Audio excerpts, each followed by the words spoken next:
This episode is powered by Act Now Education. Go to www.actnoweducation.com for free comprehensive educational resources and opportunities for active duty, veterans, military spouses, and children. There are people out in the industry that want to help you. And in return, what they get is they understand this talent pool that we call the military. So take the approach of you are going to give just as much as you receive in a mentoring relationship. It is not a one-sided equation here where you're just going to receive. You're also going to be giving. And again, for those career civilians, they want to understand the military.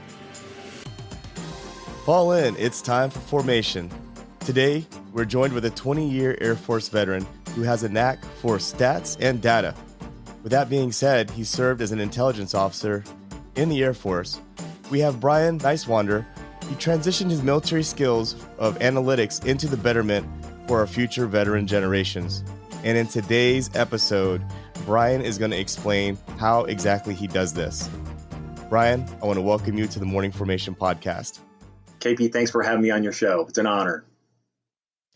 And like I always say, the honor is all on this end of the microphone. And with that being said, Brian, let's just break the ice right off the bat here. And I want to ask you, as a 20-year Air Force veteran in active duty and reserves both, can you tell our audience what's your most fondest, funniest, or most memorable moment while in uniform?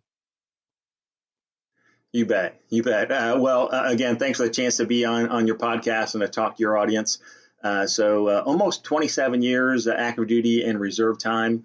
And I guess I'm most fond of the time that I spent with folks that they invested in me and helped me become a better professional. So a number of officers helped me, but a lot of senior NCOs actually helped me.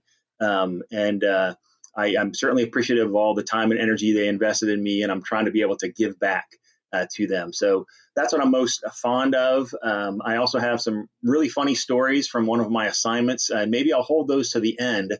That way your audience has to listen to the entire episode so they catch one of my great stories from when I was a young lieutenant. Oh, boy. I was a young lieutenant in the Army at one point, and I can tell you that there was a lot of funny stories that I have as well, being green and being new in the military. And even leading up to that, going through training to become an officer, there was a lot of funny stories. So we're looking forward to hearing some of those, Brian.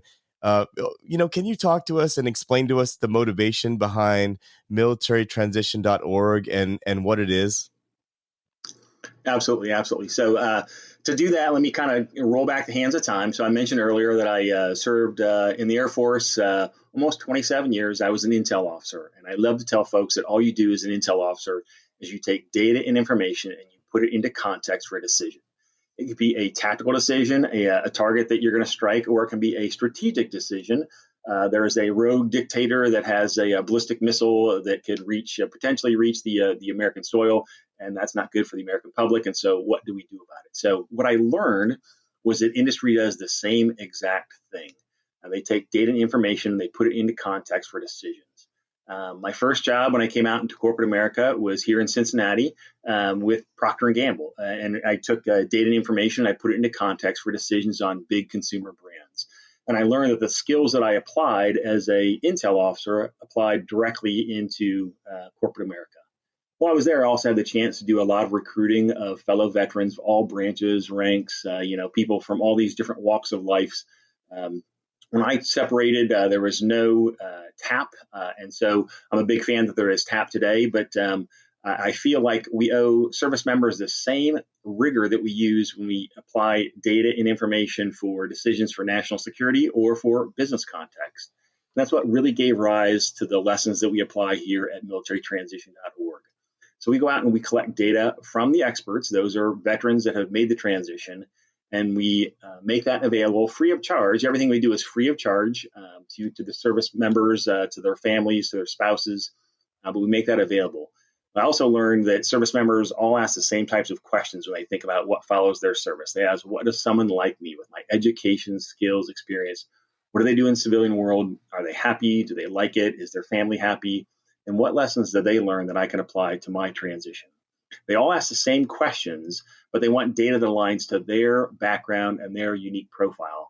So I was Air Force. I had a bachelor's degree, and I was an intel officer, and I wanted to live in the Midwest. And so if you are a Navy E5 associate's degree and you were a radar technician and you wanted to live on the West Coast, same questions, but you wanted data that aligned to that profile. And so that's what we do. That's what our interactive data dashboards provide, is that level of fidelity that aligns those answers specifically to your profile. Wow. God bless people like you, Brian, because when it comes to the numbers and when it comes to collecting those numbers and then laying those on top of other numbers and additional pieces of data and correlating that to what's really happening out there, that's something that is very, very unnatural to me. But I love seeing the results of that specific product. So I'm very thankful for folks like you. And from my understanding, you've collected data for the last 2 decades, right? I have actually. So I've actually worked with service members for 2 decades, and then also through the interactive platforms that we run. So, truth be told, though, we actually started running the surveys where we collect the active data that we share through a Tableau interactive dashboard. That's the dashboard that we use. We started in about 2014 is when we actually started collecting from this particular survey. But I've been working with other service members for the past 2 decades, gathering these lessons learned. And we use those lessons learned through a number of the materials on our website. We might get a chance to see some of those here in a bit, but also some of the transition guidebooks that we now offer free of charge. Service members are inundated nowadays with information out there. And so we're trying to make it as easy as possible for them to get access to the most accurate and relevant information. And so that's where that data is applied.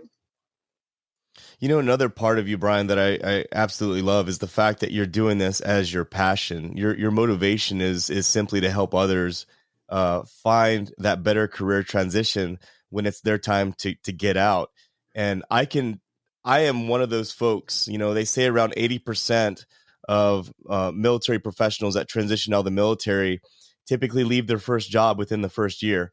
I am one of those folks that did just that, and it was mainly because my transition, I decided to try to go at it on my own, and I didn't really hit the nail on the head when it came to finding that ideal profession when I got out. So I struggled a little bit. So I absolutely love what it is that you do. Can you talk a little bit about the data and the lessons that you've learned? Some fascinating pieces of statistics that you might want to share with us that is part of your, part of your dashboard. You bet, KP. We've got like data galore. So about 80 to 90% of the metric data that we collect is actually available through those interactive dashboards. You can also see the raw comments that service members provide to those key questions, and you can break those out by branch and ranks. So it's all available there on the site. We do go through some of the comments because, as you know, service members and veterans can have some colorful adjectives in their language, and so we try to we'll tweak those a bit. Other than that, we provide the raw comments. You see it exactly as they provide it. There's a lot of places on our site where you can also see the raw comments. But having done this for quite some time, and I am a data geek. I mean, I absolutely love doing this stuff. I mentioned earlier that I was most honored with the folks that invested time and energy in me when I was on active duty. And so this is my way to be able to give back. I truly feel like I've been blessed, and this is my way to be able to give that back and pay it forward. And that's what we ask is the people that use our data and information and lessons, that they pay it forward for other people and for other veterans that follow them in this process. So, okay, so 2 decades worth of working with veterans. And so let me walk through some of the highlights. I'll walk through first the 5 key takeaways after 2 decades, and then a little bit, I'd love to talk about some of the recommendations. There is no one-size-fits-all solution, but there are some key themes that you find when you survey thousands of veterans and you start to do the analysis of what they're saying. Okay, so here they are, 2 decades worth of learnings, and I'll give you the highlights. So first of all, the transition is difficult, right? But there are ways to be able to reduce that difficulty and confusion that exists. When you talk to thousands of veterans, what you hear is this continual theme of that they are crossing into the unknown. And so we took that concept of crossing into the unknown, and we did a pretty heavy analysis. We came up with there are 3 groups of service members that go through the transition. Those that are completely unprepared for the complete unknown. So unaware and unprepared. It's like the ambush waiting to happen. And they just keep, failing and failing over and over again. And we're trying to spend a lot more of our time and energy trying to help them. It's about 24% of the veteran population or service member population that fall into that group. And then there are those that are prepared for the unknown, and they're somewhat prepared, and their level of unknown is largely dependent upon their level of preparation. They have some good skills that transfer, and the more they prepare, the less that unknown is. And then there's the group that are really, they don't transition to the unknown, they more transition into the unfamiliar. And these are folks that have skills that are readily transferable. So your pilots, your medical professionals, a lot of the intel folks fall into that group as well. They can walk out and get a job with a national agency. And so it's almost a PCS with civilian clothes. So they have these skills that transfer really well, and they're prepared to be able to make that, to transfer and translate those skills. And that's about 31% of veterans. I failed to mention the second group is about 45%. So the majority of veterans fall into this group that are unprepared, and the unknown is largely dependent upon their level of preparation. So lesson number one. Lesson number two is that education and awareness are critical because a lot of veterans keep making the same mistakes as those that have gone before them. We study history so that we don't repeat the mistakes of the past, and that's exactly what we're doing here at militarytransition.org. So we learn from those and reapply that. What can we learn from veterans that have been successful quickly? And how do we reapply that? And for the veterans that continue to have systemic issues, what can we learn and how can we address that group and help them overcome those challenges? The third lesson is that the transition is personal. The individual solutions tend to be the most effective. One-size-fits-all solutions, as I said earlier, aren't effective, and they're everywhere. You can find them everywhere. So we're trying to tailor things to those unique groups. And the key is, though, taking personal responsibility. You have to take personal responsibility of your transition, and that starts with these 5 different recommendations that I'll give here in just a few minutes as well from 2 decades of working with service members. The next is that you should use the full range of services that are available. There are about 40,000 veteran service organizations that are out there today, and that's fantastic. I call it the sea of goodwill, and I love it. But you can also drown in the sea of goodwill. So you have to be choiceful of the organizations that you're partner with. And so we offer a lot of different recommendations on our site to help point you to those organizations we think are really impactful and can really help you. And then the final lesson is that realize that the past doesn't equal the future, good or bad. You shouldn't feel constrained or entitled based upon what you did in the military. So if you want to do something completely different, that is fantastic. You are not locked into what your MOS or AFSC was. You just have to have enough time to be able to prepare for what that follow-on career is. But you also shouldn't feel entitled. So if you are a senior NCO or a senior officer, don't feel like you're entitled to a senior position in industry when you transition. You might have to start with a mid-level or maybe even an entry-level type role and learn their organization, and then you can get promoted quickly based upon your experience level. You would never take somebody from the outside and day one make them a sergeant major or an 06 colonel. That's just not how it works. They don't understand the culture that we have in the military, and that same thing applies out in industry. So get that decent mid-level role, and then learn their culture, learn their language, and then use that experience that you have to get promoted and to do great things. So there's 2 decades worth of learnings, and then also in a bit I can talk about the 5 recommendations that you hear when you survey thousands of veterans. That's absolutely outstanding to know.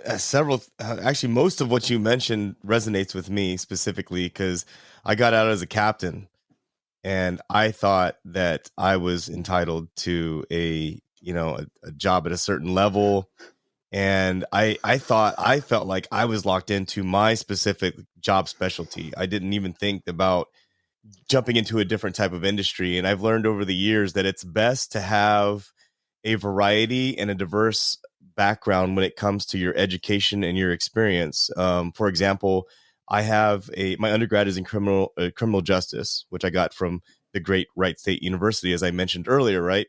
My grad degree, I have an MBA right in up the project road. management. Yeah, right. And I just got a project management certification through DOL Coach. So I have a very, very diverse educational background. And I think over the years, that's kind of helped me out as far as being a little bit more, a little bit more diverse when it comes to my decision making skills overall. And so a lot of what you mentioned, I truly understand and I definitely stand behind as well. As far as the overall data that you've collected, I know you mentioned earlier that you put all this on your dashboard. And I want to underline for the folks out there that are listening that everything that's done here that you review doesn't cost you anything. And the number one goal that Brian is trying to, the number one product for this, the number one goal for his product, I should say, is to create a better tomorrow for our future generations so that you better understand how to transition properly.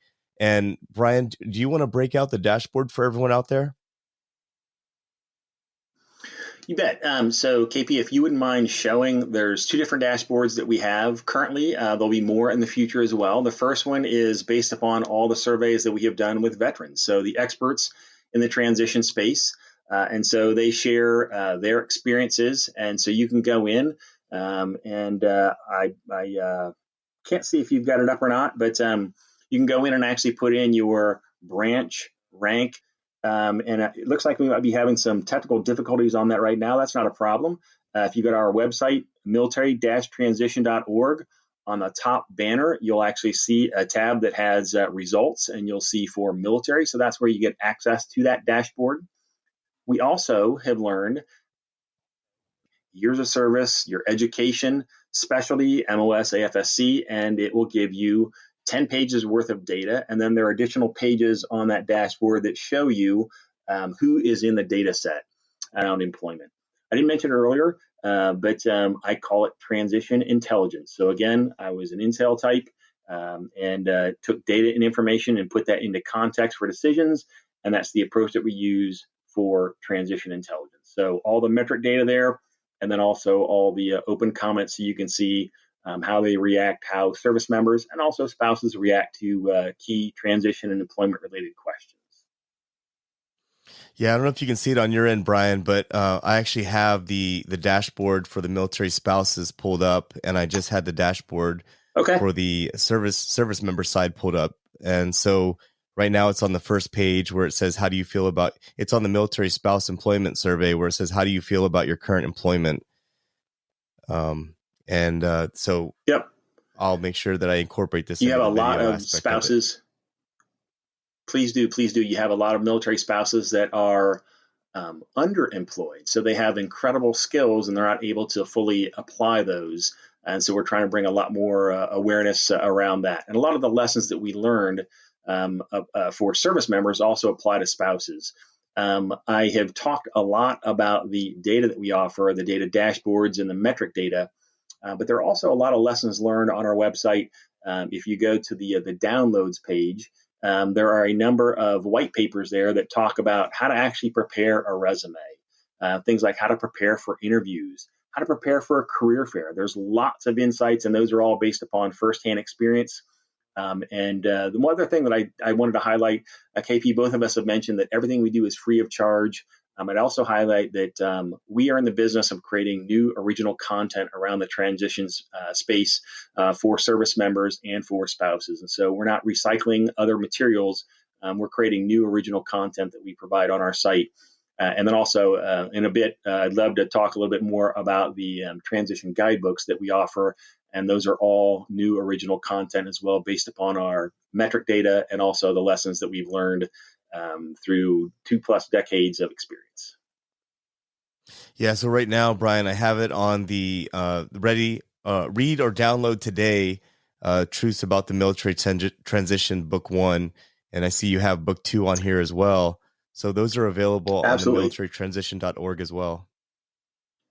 Yeah, so we have received incredible feedback on both of the books. The first one, Truths About the Military Transition, 10 hard-hitting truths, data-based truths that every service member needs to understand.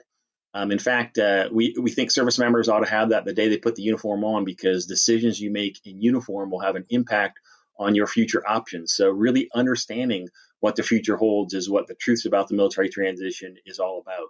The second book, Winning the Employment Game, Veteran Edition, that is based upon 2 decades of experience in the public and private sectors with lots of hiring actions either being the actual hiring official or part of a hiring panel on hiring process. And so a lot of those insights are there for you to learn. And it really talks about learning the rules of the game. There's an ancient proverb that says if you want to be successful in any endeavor, the first thing you do is learn the rules of the game and then apply those rules. And so that's what we try to do, is to demystify those rules. And then we give you some examples of how those are applied specifically for veterans. So really positive feedback for both of those. Those are the first two books in a whole series of transition guidebooks that we'll be putting out. They're short, to the point, easy reads, and then we also give you resources at the back end and point you to other organizations that we think are providing some great content and materials to help you along the way. Absolutely awesome. Brian, do you want to talk about this on the free downloads portion? You have a visual up here where it says military to civilian life transition information, risk of a problematic transition. Did you want to talk about that? The service members, the percentage of service members increased? Yeah, that's the chart that goes along with the discussion I mentioned earlier on these three different groups. So on that chart, I think it has a group that shows 24%. Those are the unaware and unprepared individuals. And then there's a group 45%, and they are preparation drives the level of unknown as they enter the transition space. And then and that's again 45. And the other group is 31%, and those are the folks that are more transitioning to the unfamiliar. They're really going to go do the same exact thing they did in the military on the outside, and some of them might even be doing it for the government themselves. That is a heavy analysis that we did, and it also breaks out those groups, who tends to be in those groups. Yeah, most definitely. So as you guys can see here, the militarytransition.org is a great place to go, one-stop shop to get your guidebooks, to look at the dashboard and find information that's not generic, but very specific to you, your branch, and your rank. So definitely check it out. There's a lot of free downloads on here as well that can help you hit the bullseye. Hit closer to the bullseye anyway, and that's the ultimate goal, is to find that profession when you make that transition.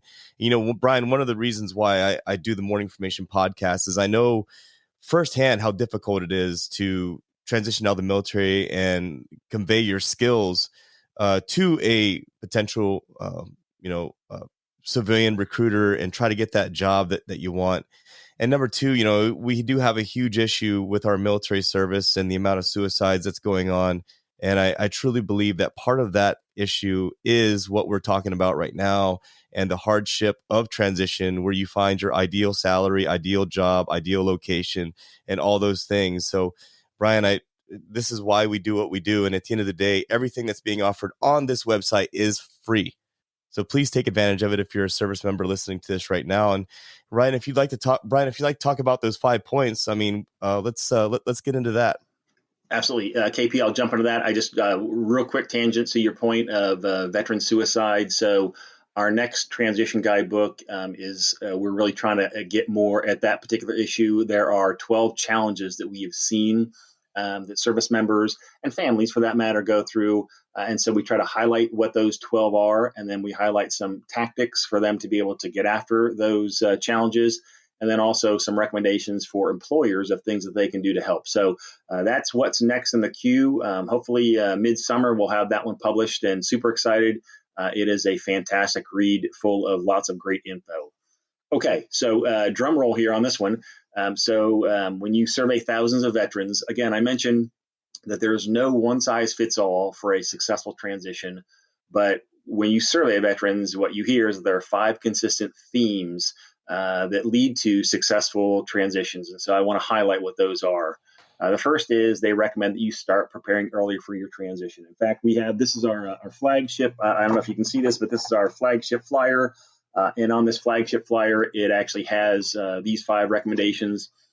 So number 1 is start early, start preparing early for a transition. 84% of veterans recommend that you start early for the transition because veterans consistently underestimate the amount of time that's required for the transition. 59% will tell you that they underestimated the amount of time it would take them to make a successful transition.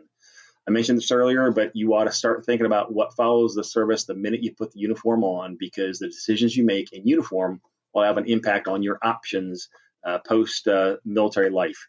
And so, um, really, that leads to recommendation number 2, and that is to then start having a transition plan. And what do you want to do after you serve? Start doing your homework. And the biggest part of this is really self reflection. A lot of service members don't do adequate self reflection and think about, what do I want to do after this is all over? Because again, you can do anything you want. You just need to figure out what that is and start thinking and planning well ahead. And then that plan helps you achieve that objective. Key to this plan is also starting to build your network, your coaches and mentors, because they're going to help you along the way. And that leads to recommendation number 3, network or build your network. This is the most recommended aspect of a successful transition. 86% of veterans recommend that you network and build your network. I recommend, get on LinkedIn, build a profile. But LinkedIn is just a tool, right? It's just a tool where you can actually have connections with others. Real networking is when you talk to people, have this interaction, have this exchange. It's a mutual exchange of information. There are lots of people out there that want to help you, not just talent pool. And the better they understand it, the better they can reach into it and help service members with their transition. There are people out in the industry that want to help you. And in return, what they get is they understand this talent pool that we call the military. So take the approach of, you're going to give just as much as you receive in a mentoring relationship. It is not a one-sided, equation here where you're just going to receive. You're also going to be giving. And again, for those career civilians, they want to understand the military. It's a lot of time and energy to be able to translate your skills, and that network will help you as you practice that. So talk about your hard skills, which are easier to talk about and translate, but really soft skills. Industry is very hungry for your soft skills. But a lot of times it's how you frame those and how you present those that's really difficult to do. And so it takes time, use the network. And then the final recommendation for a successful transition is to be patient. You didn't become a soldier, sailor, airman, Marine, guardian overnight. And you're not going to become a civilian overnight as well. It takes time, it takes patience. You're going to have challenges. It's going to be difficult, but give yourself some grace and just realize, your plan is going to adapt as you progress along. Have grace, stick with it, and it'll take you home. The best thing that I like about what you're doing, the products that you're putting together, is you put these very nice visuals together out of these rather black and white statistics, but you take these really nice graphics and you apply this some would consider boring statistics, and you make them into these nice visuals, easy to read, easy to look at, easy to understand.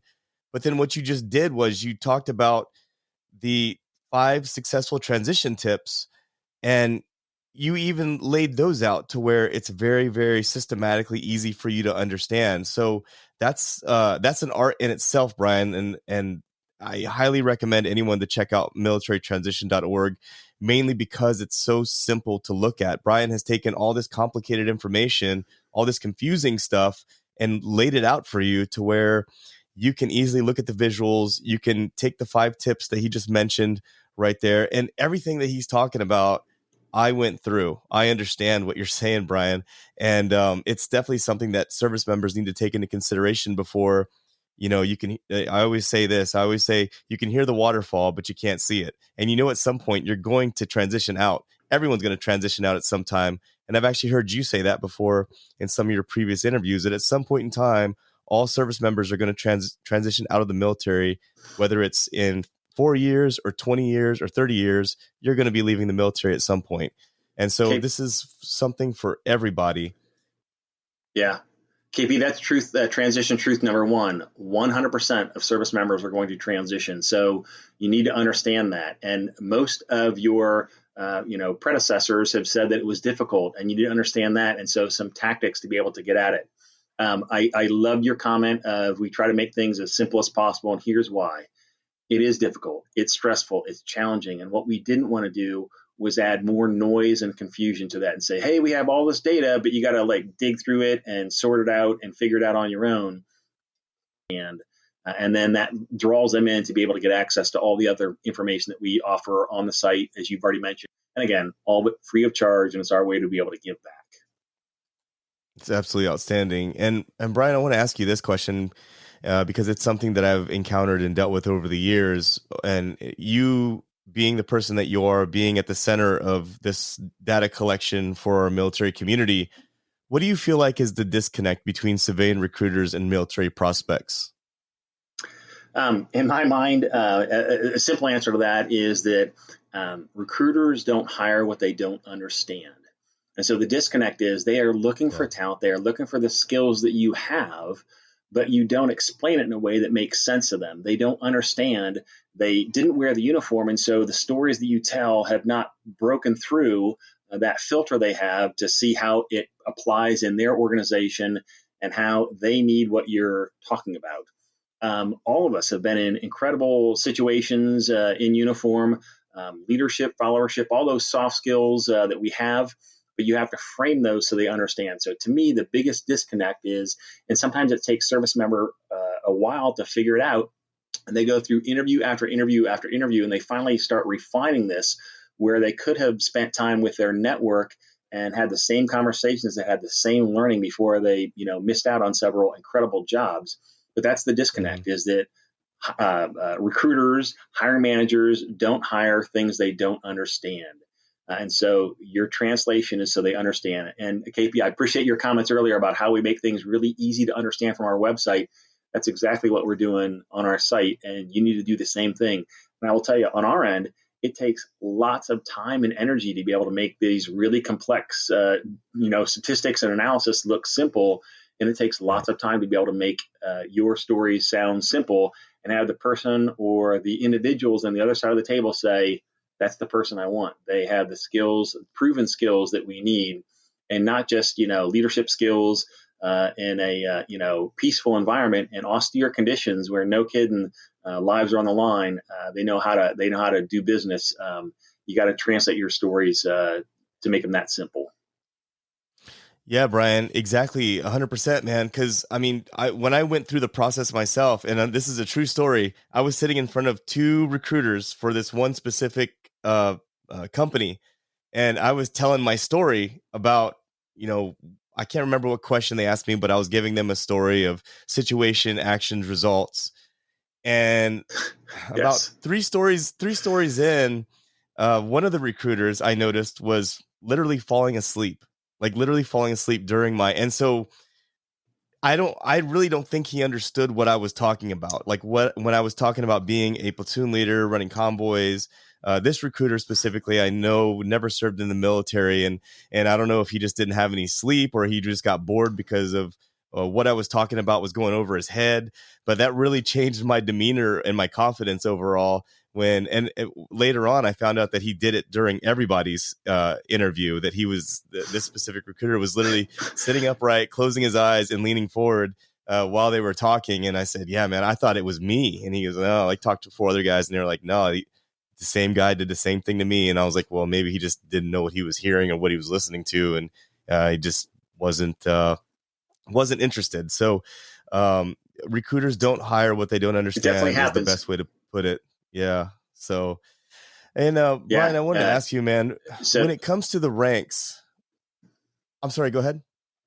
No, no, I was going to amplify on the example of, there are recruiters out there that do, have issues with staying awake. You see that in a lot of different things. But the more engaging you make those stories, the more interesting, Right. because we all have interesting stories, and so don't hold back, but make sure that interest that you drive draws them in. Um, a key measure when you're making a commercial is the ability to recall. So you can't buy a product that you don't remember the commercial for. And so those stories that are engaging and relevant drive that recall ability. And so make it engaging, and your network, those informational interviews will really help you to be able to do that. But sometimes you get somebody that just can't stay awake. But fight that with making it interesting. Yeah, and you have to make it to where they understand. Brian, you're taking all this data and all these statistics from thousands of veterans, right? I mean, and you're trying to tell a story. You're trying to break things down into layman's terms. You're trying to break that cultural barrier between military and civilian. Well, as an individual, it's difficult for me to sit at a party and talk to someone who's never been in the military and explain to them what I did during my time. Imagine taking thousands of veterans and their own voices and their own stories and their own data and trying to take those thousands of stories and translate them over. That's what you're doing essentially. As an individual, I can't do it. It's very difficult for me to do it.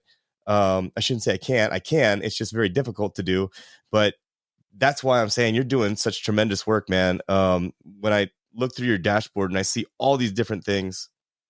I truly appreciate that. I will say this, that the guidebooks, again, that's our newest projects. And they are, 20 to 24 pages. Our longest is not longer than 24 pages. But when we first wrote each of those, they were like 3 times as long as what they are now. And we painstakingly just started cutting it down to get it simple, concise, to the point. We didn't want to belabor the issues. We didn't want you to have to read, a huge novel to get these core concepts across. And so it took gobs of time. But the only thing that kept going through my mind was the Mark Twain quote of, if I'd have had more time, I'd have written you a shorter letter. Everything we do embraces that Mark Twain philosophy. We try to make it as tight, crisp, succinct as possible to minimize any confusion around it. But again, it is really difficult to do. But it's the same approach you need to take when you're telling your story to a recruiter, to whatever organization you want that dream job with, because it's paramount that they understand, and you got to be right on the money. You have a limited amount of time to break through, and that's how you do it is preparing. Not easy. I don't care where you're at. Takes time, and that's why all those 5 recommendations starting early, you need lots of time to be able to do it. And that gets factored into your plan. Your network helps you with it. Translating your skills. It's not just how you deliver those in the interview. It's also on your resume. Resume is really, really important. On our downloads page, you'll see there are 2 different papers. Each of them has 10 recommendations for resumes. And I will tell you, at one point in my career, over the course of about 6 months, I read 3,000 resumes, and I was a resume reading machine. And that's where those all came from. And over the years, I continued to refine them and improve those. But those just flowed out of watching or reading lots of resumes over a short period of time. Wow. And, my final question for you was going to be, what was the most optimal move the current service member could make? And you kind of answered that question right now. And it just sounds like preparing for that next career shift going into the civilian world. And I think that linking up with folks like yourself and militarytransition.org is a definite move in the right direction. And you mentioned so many things today, from networking. You've given us so much value today. And Brian, if anyone out there is interested in connecting with you or contacting you, what's the best way for them to do so? Absolutely. So the best way, or the way that I would really prefer, is to look me up on LinkedIn. And send me a note on LinkedIn. I accept any invitations to connect. I love connecting with service members, veterans, spouses, and corporate partners as well. So please make use of LinkedIn, all the website. And for those of you who are listening to this on the podcast, if you scroll to the bottom of the show notes there, you're going to see all of Brian's contact platforms. So LinkedIn, his email. I'll even put militarytransition.org down there, and any other ways that you can contact Brian as well. Now, if you're a visual person and you're listening to this on the podcast and you don't have the YouTube and you weren't able to see the screen share that I did earlier, you can find all that at militarytransition.org as well. It'll be available there. So scroll down to the bottom of your screen, whether it's YouTube or any of the 19 platforms that we're on, and you can find the links to connect with Brian. And Brian, just to round out today's episode today, I want to give you an opportunity to talk to our listeners out there. Do you have any final pieces of advice or any suggestions for folks out there, part of our military community? KP, again, thanks for the opportunity to be on your podcast to talk to your audience. I've given you lots of data, lots of information. I'll just go back and reemphasize 2 of the things that I said, because they were kind of buried in all the comments that I made. When you start preparing early, you have that plan. Really, it starts with self-reflection, thinking about what you want to do next. And the other piece that I would say is that we have this mindset that we're all adaptable. It's a fantastic skill, but that alone is not going to get you hired. I see a lot of veterans that will say, what do you got? What kind of jobs do you have? I can do anything. Very, very true. And we pride ourselves in that. But when you go out into industry, they want somebody that can do a specific skill. The ability to adapt and adapt that to different environments is great, but just being adaptable alone or being a leader is not going to get you hired. So that self-reflection is really critical up front. And I can't highlight that enough. I've talked a lot about translating your skills, having patience, having grace, but really starts with that knowing yourself and knowing what you want to do. And those 5 recommendations that service members say, use those to your benefit to kind of shape your path forward. Great advice, Brian. Great advice. I found myself smiling during part of what you were saying there because I was there, man. I transitioned out of the military. I struggled, and I did my best to prepare, but I tried to prepare. Yeah, I tried to prepare on my own, man, and without the help of others, and I ended up not hitting the dartboard necessarily. So our goal here, Brian, between the Morning Formation podcast and militarytransition.org is to help those future veteran and military spouse generations have a better transition, have a better life moving forward. And that's what it's all about. And I want to thank you very much for being on the podcast today. And for folks out there listening, please check out militarytransition.org. Please connect with Brian on LinkedIn. Brian is a great person to have as part of your circle, your career transition circle as well, if you're currently in service right now. And Brian, it's been an absolute honor. And for those of you who are listening out there, I want to always tell you this, and I always end my episodes with this. I want you to stay tuned, stay focused, and stay motivated. Warriors, fall out. You've been listening to the Morning Formation Podcast. I hope you found today's materials helpful and of value to your current situation. You can connect with me on Instagram at _morning_formation_podcast, or you can connect with me via email at theformationpodcaster@gmail.com. Also, I would like to thank my partners at Act Now Education for their support. Authenticity, community, and trusted is what you can expect from all members of the Act Now Education team.